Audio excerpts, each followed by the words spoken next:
আসসালামু আলাইকুম। আপনারা দেখতে পাচ্ছেন একটি নির্দিষ্ট পার্টির নির্দিষ্ট বছরের সেলগুলো।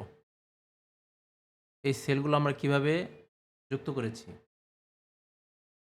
এর জন্য আমাদের রিপোর্টে অপশনে যেতে হবে।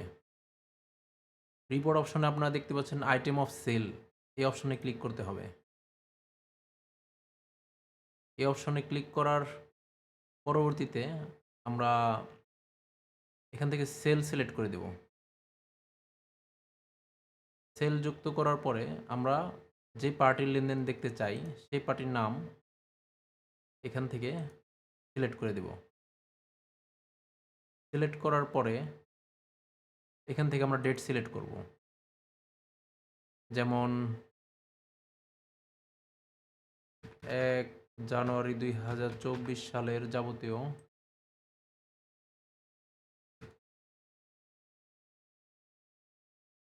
২০২৪ এর অর্থাৎ এই লোকের কোনো ২৪ সালের লেনদেন নেই।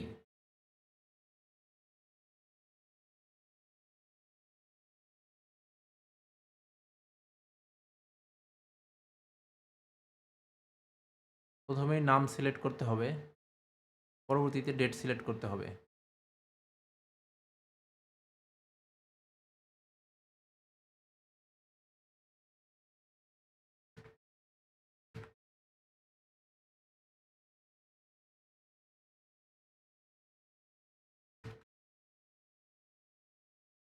এখানে দেখতে পাচ্ছেন তিশা হার্বাল উনার ২৪ সালের মোট বিক্রয় ১৩১৩,৮০০ টাকা। এভাবে আমরা নির্দিষ্ট পার্টির সেল বের করতে পারি।